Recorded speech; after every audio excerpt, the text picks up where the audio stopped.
இப்போ என்ன பார்க்க போகிறோம்னா பைத்தானில் வந்துட்டு சிஹெச்ஆர்ன்ற ஃபங்க்ஷன் பார்க்க போகிறோம். இப்போ எப்படின்னா நம்ம ஸ்ட்ரிங்கில் நார்மலாக என்ன பண்ணுவோம்னா ஒரு கேரக்டர் மாதிரி சொல்லுவோம், ஒவ்வொரு இண்டிவிஜுவல் லெட்டருமே ஒரு கேரக்டர் மாதிரி சொல்லுவோம். இப்போ நம்ம இதில் கொடுக்குற ஒவ்வொரு ஸ்ட்ரிங்குமே வந்து என்னென்னா ஒவ்வொரு சின்ன ஒரு லெட்டருமே வந்து ஒரு நம்பர் சம்திங் ஏதாவது எது கொடுத்தாலும் சரி அது என்னவாகும்னா நமக்கு வந்துட்டு ஒரு கேரக்டரா பிரிண்ட் ஆகும். எப்படி நார்மலா வந்து யூனிகோட்னு சொல்லுவாங்க. யூனிகோட்னா நமக்கு அஸ்கி கோட் இருக்குல்ல, அஸ்கி கோடு வந்து பிரிண்ட் ஆகும். இப்போ ஒவ்வொரு நம்ம கீபோர்ட் யூஸ் பண்ற ஒவ்வொருக்குமே வந்து என்னன்னா ஒவ்வொரு சிம்பல்ஸ், ஒவ்வொரு letters, upper case, lower case ரெண்டுலயுமே வந்து என்னன்னா ஒவ்வொன்றுக்குமே ஸ்பெசிஃபிக்கா சில நம்பர்ஸ் இருக்கும். அந்த நம்பர்ஸ் நம்ம கொடுத்தோடனே ஆட்டோமேட்டிக்கா நமக்கு என்ன வரும்னா அதுக்கான ஈக்குவலண்டானது வரும். ஸோ நம்ம என்ன பண்ண போறோம்னா அது பார்க்க போறோம். ஸோ அதுக்கான ஃபங்க்ஷன் தான் சிஹெச்ஆர்ன்ற அந்த ஃபங்க்ஷன். ஸோ எக்ஸாம்பிளுக்குள்ள போகலாம். ஸோ ஃபர்ஸ்ட் என்ன பண்றேன், ஸோ பிரிண்ட் ஃபர்ஸ்ட் சிஹெச்ஆர் தான் ஃபங்க்ஷனு கொடுத்துட்டு அதுக்குள்ளே ஏதாவது ஒரு நம்பர் நான் என்ன பண்ணுறேன்னா 112 கொடுத்துட்டு ஆமா திருப்பி சிஹெச்ஆர் கொடுத்துட்டு 121 கொடுத்துட்டு ஆமா அடுத்து என்ன பண்ணுறேன்னா ஸோ ஒன்றா நான் கொடுக்குறேன். ஸோ இது வந்துட்டு சிஹெச்ஆர் 116 ஆமா ஸோ சிஹெச்ஆர் 104 ஆமா ஸோ சிஹெச்ஆர் 11 ஸோ சிஹெச்ஆர்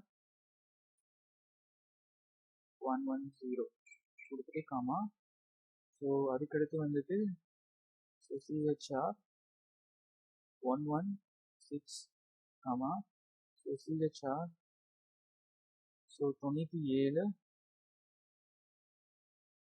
ஆமா so CHR 109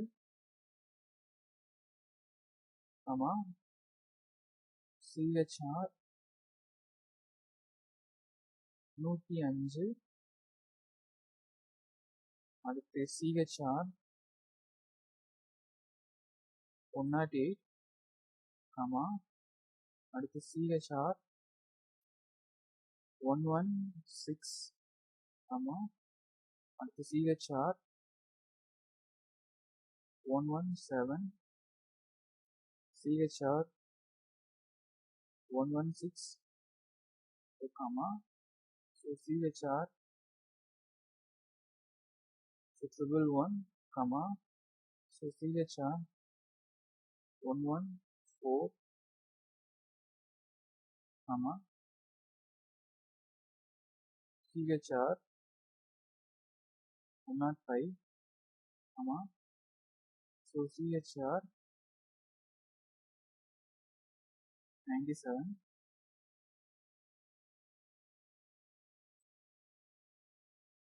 so CHR 108 so close பண்ணிட்டேன். இப்போ எஃப்ஐயை ப்ரெஸ் பண்ணி கோடிங் எக்ஸிக்யூட் பண்ணிட்டேன். ஸோ பார்த்தீங்கன்னா அது கரஸ்பாண்டிங் ஈக்குவலான அஸ்கி கோடு என்னவோ அதுக்கு தகுந்த மாதிரி எனக்கு என்ன ஆகும்னா அந்த லெட்டர்ஸ் எல்லாம் பிரிண்ட் ஆகும். சரிங்களா? ஸோ இது வந்து சிஹெச்ஆரோட ஒரு ஃபங்க்ஷன். சப்போஸ் இதையே வந்துட்டு நம்ம என்ன பண்ணலாம்னா ஸோ நம்பர்ஸ் கொடுத்துட்டு ஃபார்வர்ட் வச்சு ஐட்ரேட் பண்ணுறதுன்னு பார்க்கலாம். ஸோ இதுதான் ஈக்குவலண்டானது. ஸோ அதுக்கடுத்து இன்னொரு எக்ஸாம்பிள் பார்க்கலாம். ஸோ நம்பர்ஸ் ஒரு வேரியபிள் கொடுத்துக்கிறேன். அதில் வந்து என்ன பண்ணுறேன்னா ஸோ 116 தான் இது என்னவா இருக்கும். ஸோ 97 கரஸ்பாண்டிங் என்னவா இருக்கும், அஸ்கி கோட் தான் அது எல்லாமே. ஸோ 109க்கு என்னவா இருக்கும், அது மாதிரி 105க்கு என்னவா இருக்கும், 106க்கு என்னவா இருக்கும் கொடுத்து க்ளோஸ் பண்ணிடுறேன். கொடுத்துட்டு ஸோ ஃபார் ஸோ என் என்ற ஒரு வேரியபிள் எதுலேருந்துன்னா நம்பர்ஸ் தான் எல்லாத்தையும் ஹோல்ட் பண்ணியிருக்கான், அந்த லிஸ்ட்டில் எல்லாமே இருக்கா. ஸோ அதுலேருந்து என்ன பண்ணுறேன் எடுத்துக்கிறேன், ஃபார் போவேன்னா நான் டெஸ்ட் பண்ணி எடுத்துக்கிறேன். ஸோ என்ன பண்ணுறேன் லெட்டர்ன்ற ஒரு வேரியபிள் ப்ளே பண்ணிவிட்டு அதில் சிஹெச்ஆர்ன்ற ஃபங்க்ஷன் கொடுத்துக்கிறேன். கொடுத்துட்டு எதெல்லாம் எனக்கு வேணும், எதில் ஹோல்ட் பண்ணது வேணும்னா இன்னென்ற வேரியபிளை ஹோல்ட் பண்ணதான் எனக்கு ஒவ்வொன்றா எனக்கு ஃபெச் பண்ணி கொடுங்கன்னு எடுத்துக்கலாம்.